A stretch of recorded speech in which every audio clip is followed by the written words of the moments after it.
너무 감사하고요.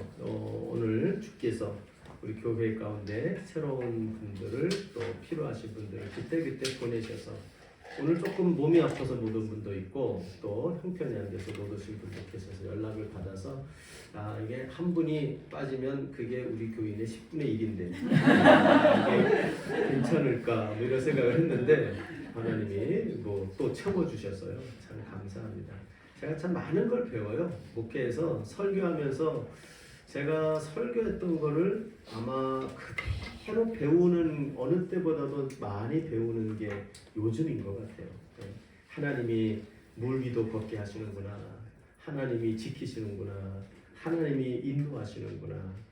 참 몸으로 배우고 가슴으로 배우는 그런 시간들이 되고 있어요. 그래서 아마 말씀을 제가 증거해도 이제는 이제 이론적인 말씀보다는 그래도 조금 더 경험하는 말씀으로 여러분들에게 가지 않을까 이런 생각이 들고 있습니다. 조금 불안하고 저도 힘든 시간들이라고도 할 수 있지만 그러나 어느 때보다 하나님과 더 가까워지고 하나님의 은혜를 더 많이 체험하는 그런 좋은 시간들이 되고 있습니다. 부디 여러분 우리 모두가 인생에 굴곡이 있고 요동함이 있지만 그 모든 것 가운데 아까 우리 찬송 불렀던 것처럼 나의 일생을 주께 맡기고 주의 손이 나와 함께하면 요동하지 아니하고 어느 곳이 그곳이 가장 행복한 곳들이 될 수 있음을 믿습니다. 이런 은혜를 경험하시는 우리 모든 행복한 우리 사물교회 성도 여러분 되시기를 주의 이름으로 축복합니다. 이제 오늘 여러분과 나눈 이 말씀은 제가 아마 저하고 같이 계시면 이 말씀을 여러 번 듣게 되실 건데요. 이미 또 한 몇 번 들으신 분도 계실 거예요.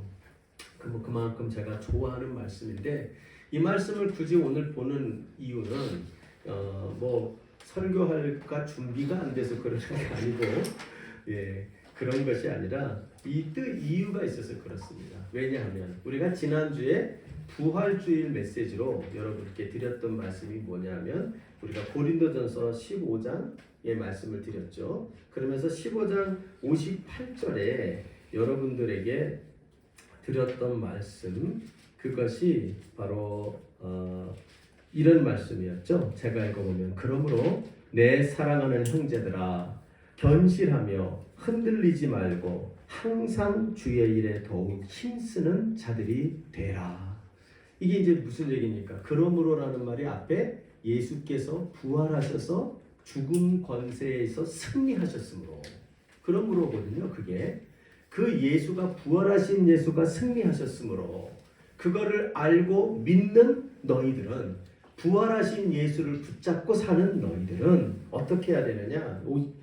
지난주 말씀드린 것처럼 내 사랑하는 형제들아 견실하며 흔들리지 말고 항상 주의 일에 더욱 힘쓰는 자가 되라.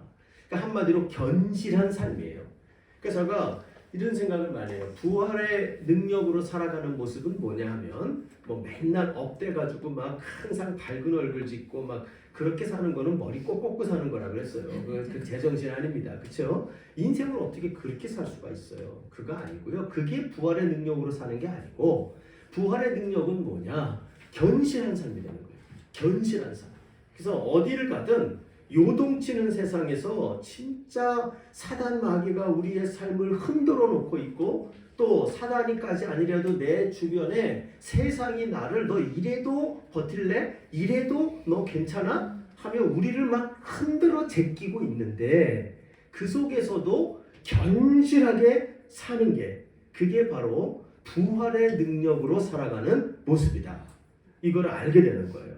그래서 여러분 저와 여러분이 정말 어느 때보다도 올해 2023년에 이 부활절을 지나면서 저와 여러분이 견실한 자로 하나님 앞에 쓰는 은혜가 있기를 바라는 것입니다.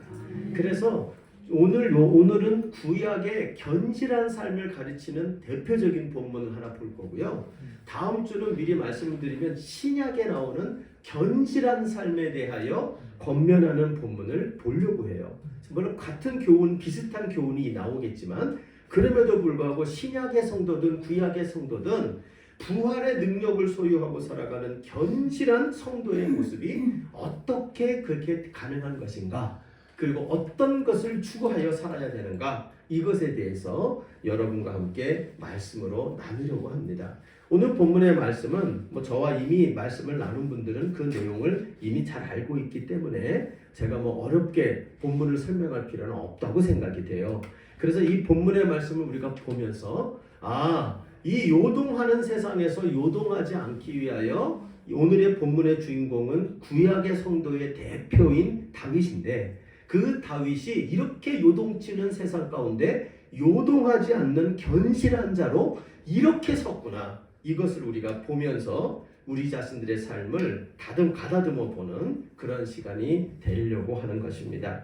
오늘 본문에 나오는 이 다윗을 상편을 보면 굉장히 그의 삶이 요동치고 있었다는 걸 알게 돼요. 그가 있었던 자리는 아마도 왕이었던 것 같아요. 그런데 이 왕으로 있지만 자기 주변에 많은 신하와 그리고 자기 주변에 있는 왕자들이 오매불망 한 가지 소원을 가졌어요. 그게 뭐냐면 저 인간 언제 죽나 이거였어요. 저 왕이 언제 죽어야 그래야 자기들에게 기회가 올 거 아니에요.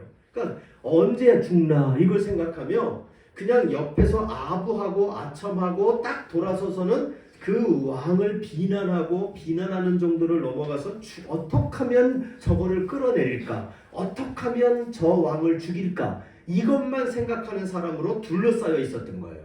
그거를 왕이 감지를 하고 있었던 것 같습니다.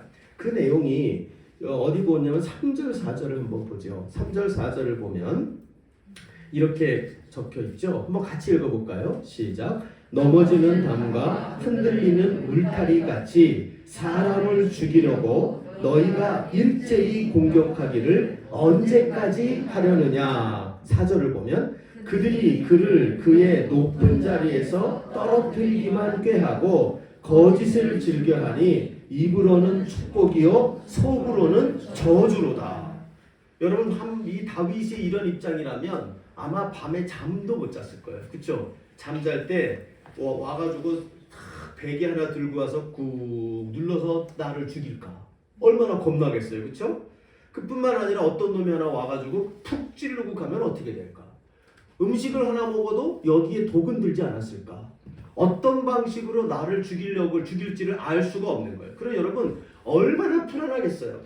음식 하나 마음대로 먹겠어요? 잠을 잘 때 편안하게 자겠어요? 어디를 갈 때 나 접근 금지! 내 옆에 있는 놈이 찌를지도 모르니까 접근 금지시키고 이러고 다닐 거 아니겠어요? 그러니까 여러분 얼마나 어디서 어떤 공격으로 내가 언제 죽을지도 모르는 불안감에 휩싸여 있던 게 바로 이 다윗의 형편이었던 것 같아요. 그러니까 그가 뭐라고 만드냐면 자기 자신을 비유하는데 3절을 보면 넘어지는 담과 흔들리는 울타리와 같은 존재가 되었다는 거예요. 자, 여러분 한번 제가 이 경험을 한 적이 있어요. 제가 인천에서 목회할 때 거기 가면 인천에 희한한 길이 하나 있었습니다. 인도가 한 이 정도 저 벽에서 적어도 한 여기까지는 되는 인도였던 것 같아요. 꽤 넓죠. 그런데 거기에 무슨 일이 벌어졌냐면 담이 한 2m 되는 담이 하나 있는데 그 담이 이쪽으로 이렇게 기울어져 있는 거예요. 인도 쪽으로. 그게 한 제가 보니까 한 20도 정도는 기울어 있는 것 같아요. 근데 그래가지고 사람들이 어떻게 하냐면요, 이 밑에를 걸어가지 못해. 그게 한 100m 정도가 그렇게 기울어져 있는 거예요. 근데 이게 절대 안 무너집니다. 안 무너진 지가 한 10년 됐대요. 근데요, 재밌는 게 뭐냐면 거기만 가면 모든 사람이 차도로 걸어가요. 그 인도를 못 걸어가, 밑에를 못 가요. 그래서 이제 애들끼리 학교 갔다 오면서 내기를 합니다. 고등학교 애들이 저기를 끝까지 인도를 벗어나지 않고 걸어가면 너 1등, 너 짱이고 그 내기를 합니다. 제가 그걸 흥미롭게 이렇게 지켜봤어요. 고등학교 애들이 그거 할 수 있지 않을까? 그 내기를 서로 거는 거예요. 근데요, 거의 한 사람도 끝에 가면 반드시 벗어나요. 거기를 제대로 끝까지 가는 사람이 없는 거예요. 제가 보면서 느낀 게, 저 정도일까? 저도 한번 가봤거든요. 저는 한 5m 가다가 못 가겠더라고요. 나와서 그냥 차도로 차라리 갔지 그 밑에를 못 가게 되는 거예요. 제가 느낀 게 뭐냐면, 흔들리는 담과 이 넘어지는 담과 흔들리는 울타리라고 하는 이 표현이 정말 불안과 그 위험을 감지하는 이 표현이로구나 하는 것을 제가 알게 되었어요. 여러분, 지금 자기 자신을 그렇게 이야기하고 있습니다. 다윗이 얼마나 내 삶이 불안한지, 내 삶이 얼마나 초조한지, 마치 흔들리는 담과 넘어지는 울타리를 밑을 지나가는 정도의 불안감으로 그가 지금 서 있다 하는 것을 감지할 수 있게 되는 거예요. 여러분, 저는 이 본문을 읽으면서요, 이런 생각이 들었어요. 우리가 가끔 예수 믿고 신앙생활하는 거를 좀 착각할 때가 있어요. 그게 뭐냐면 아무렇지도 않은 건 줄 알아요. 신앙생활 잘한다는 게 그냥 누구나 두려워하는데 두려워하지 않고, 불안해하는데 불안도 없고, 초조하는데 초조함도 없고, 그냥 의연하게 가는 그런 모습이 신앙생활 잘하는 사람이다 라고 생각을 하지만, 제가 볼 때는요, 그런 거는 없는 것 같아요.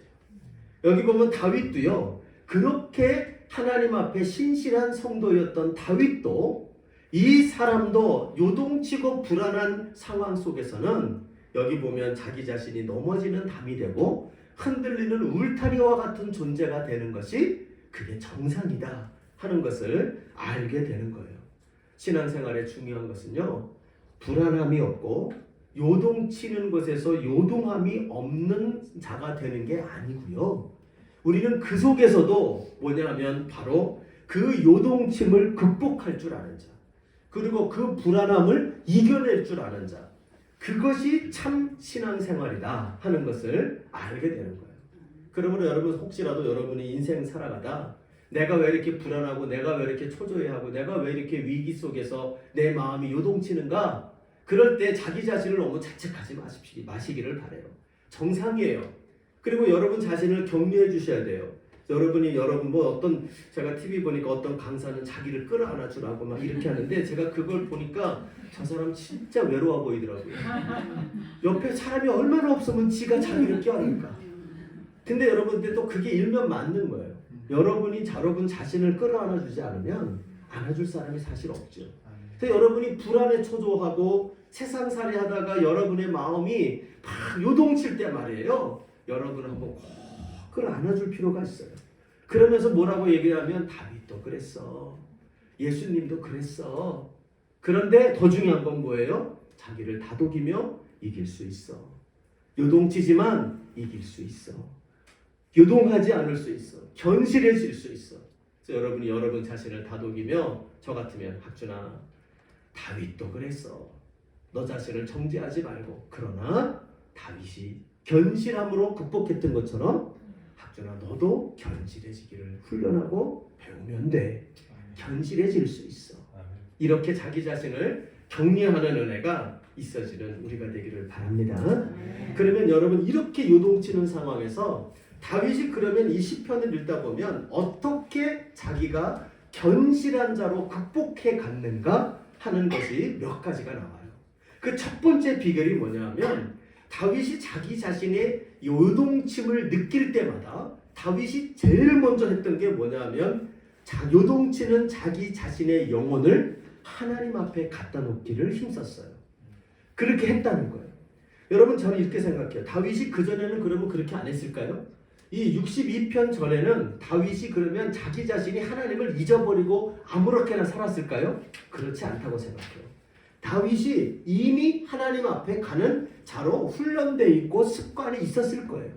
그런데도 불구하고 인생의 요동침과 불안 속에서 자기 영혼이 마구 요동치는 것을 느껴요.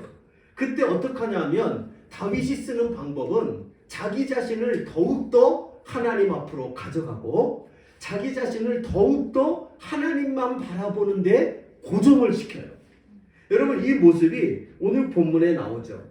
1절을 한번 보세요. 같이 읽어보죠. 다 같이 읽읍시다. 시작. 나의 영혼이 잠잠히 하나님만 바라미요 나의 구원이 그에게서 나오는도다. 아멘.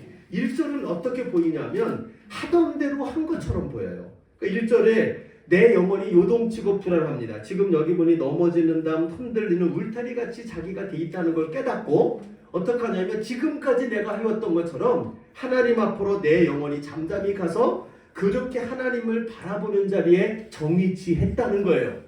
그렇게 해야 된다는 거예요. 자, 그래서 이게 해결될 줄 알았죠. 그런데 여러분, 그게 해결이 될까요? 안 될까요? 됐으면 아마 이 시편이 거기서 끝났겠죠. 안 됩니다. 그렇게 하던 대로 했는데 안 돼요. 그래서 다윗이 어떻게 하냐 하면 5절을 가보세요. 똑같은 것 같은데 5절은 훨씬 강해집니다. 그의 어조가. 같이 읽어보죠. 시작. 나의 영혼아 잠잠히 하나님만 바라라. 무릇 나의 소망이 그로부터 나오는도다. 야, 1절과 5절의 차이가 느껴지세요? 1절은 하던 대로 습관대로 하는 모습이 나타나요. 그러나 5절을 보면 그랬는데도 내 요동하는 것이 변화가 되지 않아요. 여전히 괴롭고 여전히 불안하고 여전히 초조하고 내 영혼이 정말 시끄러워요. 너무너무 시끄러워요. 이것을 느끼는 거예요. 그래서 여러분 어떡합니까? 5절을 가니 내 영혼아, 자기 영혼을 명령을 합니다. 그렇죠? 내 영혼아 너 왜 이렇게 시끄러워? 잠잠이라고 표현하지만 이게 시끄럽다는 단어거든요. 내 영혼이 왜 이렇게 시끄럽니? 너 왜 이러니? 자기 영혼에게 명령을 합니다.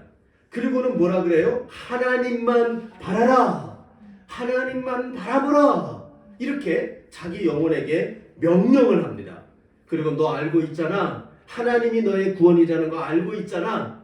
알고 있으면 그 하나님만 바라보고 그 하나님께 주목해 라고 자기 영혼이 쳐서 자기 스스로가 쳐서 복종시켜 하나님 앞에 머물도록 만들어 간다는 걸 우리가 여기서 보게 되는 거예요. 여러분 이 모습은 저와 여러분이 명심해야 합니다. 우리가 하던 대로 신앙생활하는 정도로는 내가 인생에 요동하면서 요동치는 것을 면할 방법이 없어요. 어찌해야 되느냐? 인생에 요동치는 것은 끊임없습니다. 여러분 제가 그것을 자신 있게 말할 수 있는 건 뭐냐면 예수님의 일생을 보시면 알아요. 예수님의 일생을 흔드는데요. 그게 흔들어 봤자 예수님이 흔들리지 않는다는 걸 알면서도 사단은 예수님이 십자가에 달려서 죽으실 때까지 그분을 흔들어요.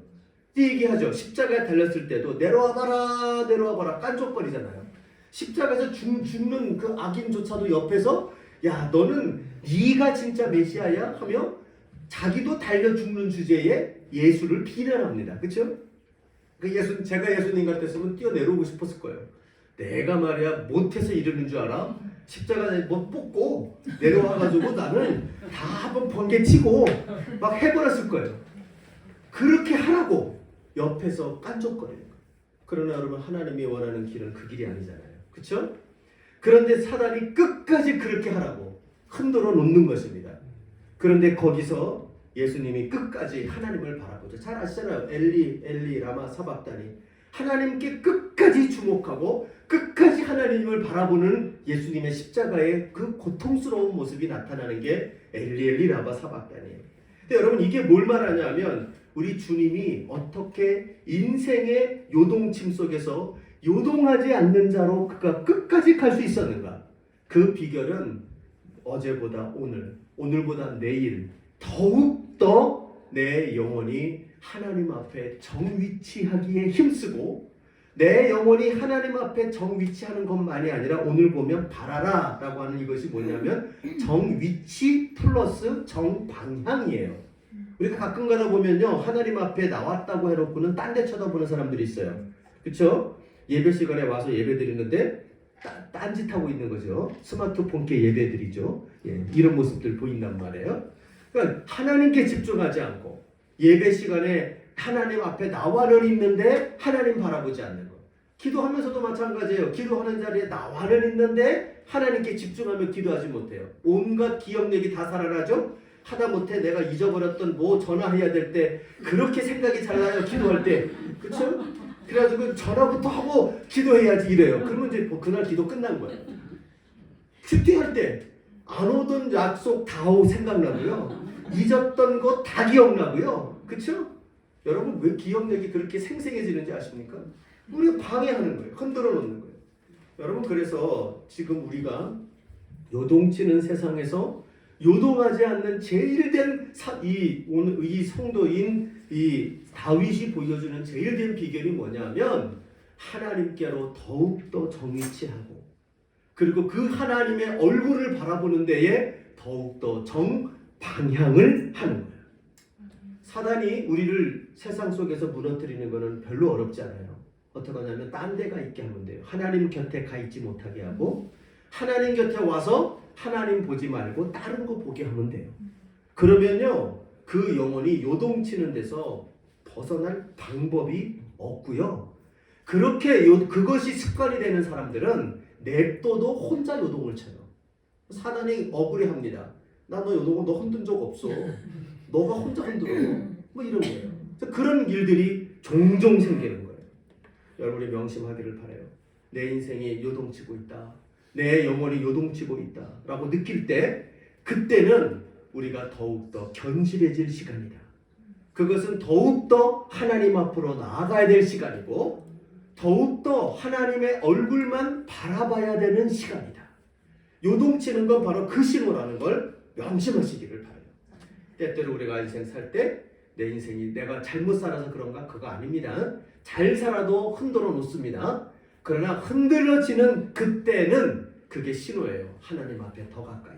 흔들어 놓으면 하나님 앞에 더 정방향으로 하나님만 바라보기 힘쓰는 이런 것이 우리들에게 훈련되기를 바라요. 여러분, 저는 우리가 그 훈련이 되면요, 사단이 그 다음부터는 재미없어서 흔들지도 않아요.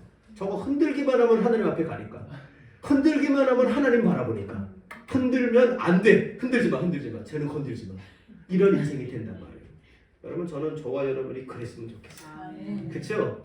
그러면 여러분 얼마나 이 세상 살아가며 주의 일을 하기에 얼마나 좋은 환경이 우리에게 조성이 될 수 있겠어요. 여러분, 모쪼록 사도 오늘 이 성도인 다윗이 보여주는 내 영혼이 요동칠 때마다 하나님 앞에 더 가까이, 요동칠 때마다 하나님의 얼굴을 더 확실하게 고정하여 방향짓는 이 모습이 저와 여러분의 모습 되어지기를 주님의 이름으로 축복합니다. 두 번째로 오늘 본문에 나오는 인생의 요동침 속에서 이 견실한 삶을 살아가는 다윗의 두 번째 모습은요, 무엇으로 나가냐면 더욱 기도의 양과 질을 늘리고 높이는 거예요. 그게 나와요. 몇 절을 보면 여러분 좋으냐면 7절 8절 한번 읽어볼까요? 7절 8절 다 같이 읽어봅시다. 시작. 나의 구원과 영광이 하나님께 있음이요 내 힘의 반석과 피난처도 하나님께 있도다. 8절. 백성들아 시시로 그를 의지하고 그의 앞에 마음을 토하라. 하나님은 우리의 피난처 시로다. 아멘. 거기서 여러분 7절과 8절을 연결하고 있는 하나의 개념은 하나님은 우리의 피난처시로다. 8절 뒤에 나와 있죠. 근데 요러고 하고 똑같은 얘기가 7절 뒷부분에 나오죠. 피난처도 하나님께 있도다. 그래서 이 피난처에서 뭐가 제공됩니까? 7절을 보면 나의 구원, 인생의 여러 가지 하나님의 도우심의 손길을 말하는 것이 구원입니다. 여기는 천국 가는 구원을 말하는 게 아니고 이것은 지금 인생에 하나님이 나를 도와주시는 손길의 필요가 있는데 그 많은 인생의 필요를 구원이라는 단어로 요약을 하고 있는 거예요. 그리고 난 다음에 영광, 하나님이 나를 높여주시는 것. 그래서 이 하나님의 도우심과 나를 높여주시는 그것이 피난처에서 제공된다는 거예요. 자, 그래서 이 한 주님의 피난처가 우리의 삶에 있는 게 너무너무 중요한데 이 피난처라고 하는 이것을 경험하게 만드는 게 무엇인고 하니 바로 기도라는 거예요. 주님이 나의 피난처 되심을 어디서 경험하느냐? 기도의 자리에서 경험한다는 거예요. 그래서 이건 다윗이 하는 말이에요. 그래서 뭐라고 말합니까? 8절에 백성들아 너희들은 명심해. 너희들이 하나님이 너희들의 피난처가 되셔. 그런데 그 하나님의 피난처를 경험하는 것은 어떻게 경험하느냐? 방법을 딱 두 가지를 말하죠. 시시로 그를 의지하라. 그 다음에 그의 앞에 마음을 토하라. 이게 여러분 뭘 말하냐면 기도죠. 쉽게 말하면. 한마디로 여기에 기도는 뭡니까? 시시로 기도하는 게 뭡니까? 한마디로 시도 때도 없이 기도하는 거예요. 기도를 정해놓고 저도 훈련할 때는 그렇게 하죠. 아침에 일어나면 몇 시부터 몇 시까지 기도, 저녁이면 몇 시부터 몇 시까지 기도, 이래서 하루에 2번, 이렇게. 어떤 분들은 나는 하루에 3번은 꼭 기도해, 이러죠. 그래서 어떻게 기도하나 봤더니 밥 먹을 때 3번씩 기도합니다. 그런 분들 제가 가끔 이렇게 기도하는 모습을 보면 기도 같지 않은 기도를 하죠. 보통 머리에 이마에 잠깐 손을 이렇게 얹었다가 잠깐 떼는 이런 행동들을 통하여 기도한다고 스스로 이야기를 하는 거죠. 근데 여기서 말하는 그런 기도는 그 기도가 아니에요. 어떤 기도입니까? 시도 때도 없는 기도. 시시로. 그러니까 여러분 이 시도 때도 없는 기도가 하루 종일 기도한다는 뜻은 아닙니다. 주님이 주신 일생 가운데 내게 맡겨진 그날그날의 우리의 미션을 잘 감당해야죠. 열심히 살아야 돼요. 그런데 뭐가 있어야 되느냐? 그 중간중간마다 하나님이 시간을 주면 그 짬 갖고 뭘 하느냐? 기도하는 거예요. 여러분 사실은 그 인생이 무엇을 중심으로 사는지를 아는 거는 그가 하고 있는 생업이 아니고요. 그가 아무것도 안 할 때 뭐 하느냐를 보면 알아요. 그에게 있는 짜투리 시간에 뭐 하느냐를 보면 그 인생이 어디에 중심을 두고 사느냐가 여실히 나옵니다. 그래서 여러분 한번 그렇게 관찰해 보면 돼요. 저 목사님이 정말 주님만 바라보나 알고 싶으면 예배 시간에 보면 절대 몰라요. 예배 끝나고 혼자 있을 때 뭔 짓을 하나 보면 알아요. 마찬가지예요. 너무 많은 거를 업계의 비밀을 가르쳐 드리는데 네. 우리도 마찬가지예요. 짜투리 시간에 뭐 하는지를 보면 저 사람이 무엇을 추구하고 사는지를 알아요. 시시로 기도하는 사람은 뭐겠습니까? 하나님을 스시로 붙드는 거예요. 그거를 하루 종일 붙드는 거예요. 짜투리 시간이라 할지라도 틈만 나면 기도해요. 틈만 나면 하나님께 기도. 이 사람은 뭐 하고 있는 겁니까? 하루 종일 기도하는 사람이에요. 그러니까 여러분 저는 기도하는 삶이 그런 거예요. 또 하나 여기 그의 기도가 어떤 기도였대요? 그의 앞에 마음을 토하라 그래요. 마음을 토한다. 조금 소리가 반복할 건데 죄송합니다. 토하는 얘기를 해서 죄송한데요. 여러분 토하면 내가 봐도 참 내가 맡을 수 없는 냄새가 나고 내가 보기에도 내가 뱉어놓은 건데 내가 역할 정도의 것들이 보여요. 흉한 것들이 보이죠. 그렇죠? 그게 우리가 토하는 거예요. 하나님 앞에 토한다는 게 무슨 얘기입니까? 하나님 앞에 토한다는 건 내 마음에 이쁜 것만 보이는 게 아니에요. 아픈 거, 화나는 거, 원망스러운 거, 열받은 거, 내 안에 있는 악한 거, 냄새 나는 거 다 토하는 거예요. 이게 바로 뭘 말하냐면 하나님 앞에 요동하지 않기 위하여 우리가 가져야 되는 기도의 모습이에요. 마음을 토하는 기도예요. 마음을 토하는 기도. 여러분 저는 이게 우리가 꼭 기억하셔야 돼요. 우리의 삶에 요동칠 때는 뭐 하는 때라고요? 우리가 더 견실해짐을 배워야 될 때인데 내 영혼에 요동함이 올 때는 뭐 해야 될 때냐? 하나님 앞에 더 자주 하나님 앞에 더 깊이 기도해야 될 때라는 거예요. 그렇게 되면 어떤 일이 벌어지느냐? 하나님이 우리의 피난처 되심을 경험하게 되고 그 피난처 되심에서 아무것도 세상이 나를 인정해 주지 않는데 하나님이 나를 인정해 주시고 아무것도 세상적으로 가진 게 없이 연약해져 있는데 하나님의 능력이 임한다는 거예요. 그래서 어떻게 됩니까? 하나님이 주신 힘이 있고 하나님이 주시는 칭찬이 있으면 요동하지 않아요. 그 인생은. 맞죠? 여러분 언제나 그 은혜를 경험하는 저와 여러분 되기를 바랍니다. 하나님만 인정해 주시면 우리 성도들은 요동하지 않는단 말이에요. 이 경험이 다윗에게 있었던 거예요. 그렇기 때문에요. 이 다윗은 그 속에서 얼마든지 기도의 자리에서 하나님이 나를 높여주시는 것을 경험하고 기도의 자리에서 하나님이 힘을 주시는 것을 경험했더니 어떻게 되느냐? 요동하지 않는 자가 견실한 자가 됐다는 거예요. 그래서 말하는 거죠. 백성들아 시시로 그를 의지하렴. 백성들아 그 앞에 마음을 토하렴. 그러면 하나님이 너에게 힘을 주시고 높여주시는 피난처가 되신다. 여러분 이 경험을 정말 우리 행복한 산울교회에서 함께 신앙생활하는 동안 많이 경험하는 우리 모두가 되기를 바랍니다. 그래서 여러분 아마도 예수님이 겟세마네에서도 십자가의 길 가기 힘들 때 그토록 기도하는 일에 힘쓰셨던 것 같고요. 뿐만 아니라 겟세마네에서 기도할 때 제자들을 끌고 갑니다. 그러면서 마태복음, 마가복음, 누가복음 다 기도하러 끌고 가는 목적을 말씀하세요. 그게 뭐냐면 시험에 들지 않게 깨어있어 기도하라. 시험에 들지 않게 깨어있어 기도하라. 시험에 드는 자가 특징이 요동하는 거잖아요. 그렇죠? 바로 그거예요. 기도의 삶 속에서 시험에 들지 않는다고요. 기도의 삶에서 시험에 들지 않아요.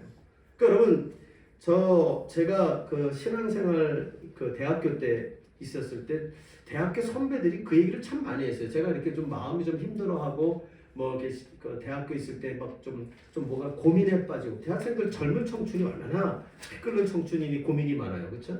그런데 그러면 선배들이 늘 와서 얘기했던 게 있어요. 너 오늘 큐티는 했니? 너 오늘 기도는 했니? 나는 열받았어요. 그 얘기를 들으면서. 왜냐하면 내가 큐티를 안 하고 기도를 안 해서 마음이 시험 든 게 아니라 마음이 시험이 들어서 큐티도 못 하겠고 기도도 못 하겠는 거거든요. 근데 왜 거기다 그 얘기를 하냐 말이에요. 제가 기분이 막 언짢았어요. 맨날 하는 얘기 또 얘기. 근데 제가 목사가 돼 보니까 알겠다니까요. 답이 거기에 있다니까요. 그렇게 어려운 답이 아니에요.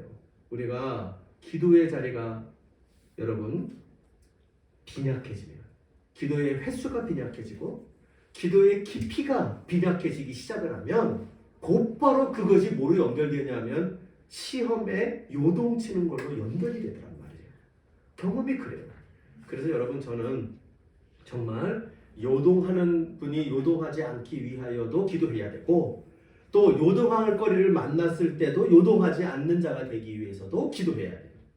바라기는 여러분 정말 더 깊은 기도, 그리고 더 자주 하는 기도, 기도의 양과 질을 더욱 높이는, 내 영혼이 요동친다고 느낄 때는 기도의 자리를 더 늘리고 기도의 깊이를 더 깊게 하는 이런 은혜가 저와 여러분에게 있기를 간절히 바랍니다. 네. 앞에 거 좀 너무 길었고 두 가지는 간단하게 할게요. 우리가 견실한 삶을 살기 위해서 또 하나 배워야 될 것이 또 나옵니다. 그게 뭐냐면 사람과 세상의 힘을 의지하지 않는 법을 배워야 돼요. 거기로부터 마음을 자꾸 멀리 하셔야 돼요. 그 내용이 9절 10절에 나와요. 한번 읽어보세요. 참 재밌거든요. 자, 같이 읽어보죠. 시작. 아 슬프도다. 사람은 입김이며 인생도 속임수이니 저울에 달면 그들의 입김보다 가벼우리로다. 이 9절에서 사람과 인생이라는 두 가지 표현이 나오죠. 그래서 이 사람이라는 표현은 창세기에 나오는 아담이라는 단어가 쓰이고요. 여기 인생이라는 단어는 히브리어에서 이쉬라는 단어가 쓰입니다. 근데 이 두 단어가 그렇게 큰 다른 차이가 있을까? 그 무슨 차이가 있을지는 학자마다 좀 견해는 달라요. 근데 제가 어제 말씀을 준비하다가 재밌는 걸 봤어요. 그 세번역본, 표준 세번역본에 보면 번역이 이렇게 돼 나옵니다. 아 슬프도다. 낮은 사람은, 천한 사람은 입김이고 귀한 사람은 속임수이다. 이렇게 나와요. 번역을 그렇게 했더라고요. 그래서 왜 그렇게 했는가 제가 보니까요. 이 사람이란 단어와 인생이란 단어가 약간의 어감의 차이가 있어요. 그러니까 이게 똑같은 단어의 동음 이의어로 이렇게 똑같이 쓰는 걸로 할 수도 있지만 이것을 다르게 쓰는 걸 수도 있다는 거예요. 무슨 말이냐? 사람은 그냥 보통 사람들을 말하는 단어고, 인생이라고 하는 이 단어는 그 중에서도 귀한 사람들, 힘 있는 사람들, 권력 있는 사람들, 혹은 탁월한 사람들을 말하는 게 여기는 인생이다라고 번역할 수도 있다는 거예요. 그럼 여러분 이 이야기가 되게 재밌는 이야기입니다. 지금 다윗 주변에 어떤 사람들이 있어요? 평범한 사람들도 많이 있어요. 근데 그 주변에는 지잘난 맛에 사는 아주 권세 있고 떵떵거리는 놈들도 많아요. 자기 주변에. 그렇죠? 그런데 자기들은 다른 줄 알아요. 그리고 자기들은 인생이 이렇게 다르니까 다른 줄 알지만 뭐라고 얘기하냐면 다윗이 딱 은혜를 받고 쳐다보니까 인생이 평범한 사람들은 입김과 같은 존재일 뿐이고, 그리고 잘났다고 하는 놈들은 다 사기꾼들이더라는 거예요. 이 얘기를 하고 있는 거예요. 그러니까 뭐예요? 사람을 의지하는 것만큼 어리석은 게 없다는 거예요. 우리가 사람을 의지하면, 평범한 사람을 의지하면 입김을 의지하고 있는 것이고, 그렇죠? 힘 있고 권세 있는 자를 의지하면 사기꾼을 의지하고 있는 거예요. 어느 게 더 위험한지는 모르겠어요. 근데 분명한 건 뭐냐면, 그래서 하는 말이 저울에 달면 그들은 입김보다도 가벼운 일이다. 내 인생도 사람을 의지하면 가벼운 인생이 된다는 거예요. 가벼운 인생. 그 인생이 평범한 자든 힘 있는 자든 내가 사람을 의지하면 가벼운 인생이 되고 만다. 이 말을 하는 거예요. 그러면서 10절을 가면 이렇게 말하죠. 한번 같이 읽어보죠. 시작. 포악을 의지하지 말며 탈취하는 것으로 허망하여지지 말며 재물이 늘어도 거기에 마음을 두지 말지어다. 세 가지 의지하지 말아야 될 것이 나와요. 세상의 힘입니다. 포악은 세상의 권력, 세상의 힘을 의미하고요. 탈취하는 것은 재주를 말해요. 재주. 내가 저 사람 것을 뺏어오는 재주. 자기의 기술과 재주가 있잖아요. 그렇죠? 재주가 많다고 거기에 허망하여지지 말라. 그 다음은 재물은 말 그대로 돈이죠. 세상을 움직이는 세 가지 힘이에요. 그게 권력, 또 하나는 재주, 또 하나는 돈이에요. 이것들을 가지고 내 인생을 든든하다고 생각할지 모르지만 아니라는 거예요. 그것들에게 뭐해요? 마음을 두지 말아라. 필요 없다는 거 아니에요. 필요해요. 그리고 그것이 우리 이 세상을 살아갈 때 유용해요. 그런데 중요한 게 뭐냐? 거기에 마음을 두지 말라. 이 마음을 두지 말라는 말이 무슨 뜻이냐면 우리 이 코로나 때문에 익숙한 단어입니다. 거리두기. 거리를 두라는 거예요. 쓰지 말라는 거 아니에요. 갖지 말라는 거 아니에요.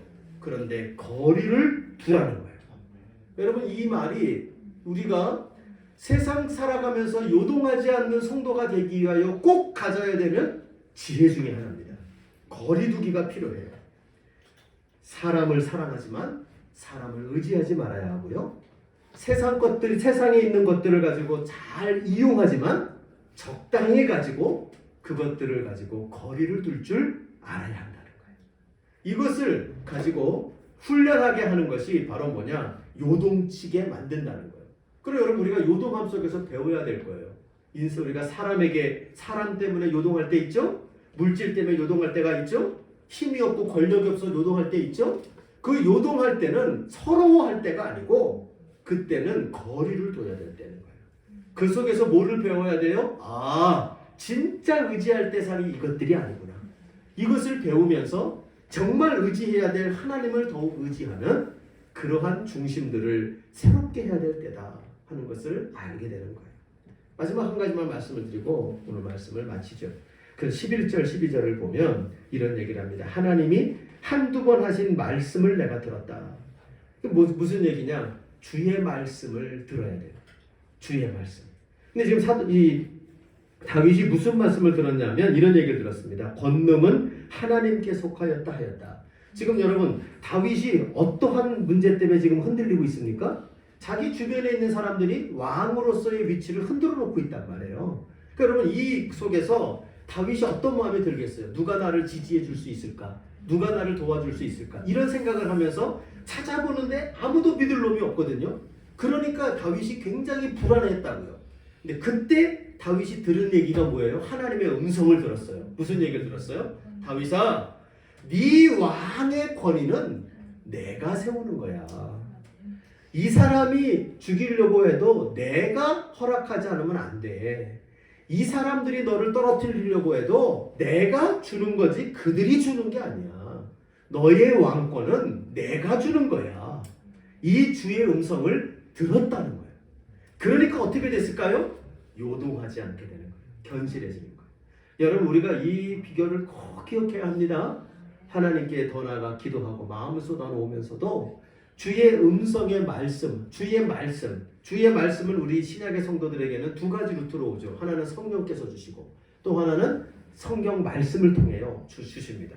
그 말씀을 들어야 되는 거예요. 그래서 여러분 우리가 정말 인생의 위기가 언제냐? 요동치는데 주의 말씀에 대하여 완악해져 버리는 거예요. 들리지 않는 거예요. 하나님이 말이야 나를 이렇게 힘들게 만드는데 말씀은 뭐 하려고 하신대?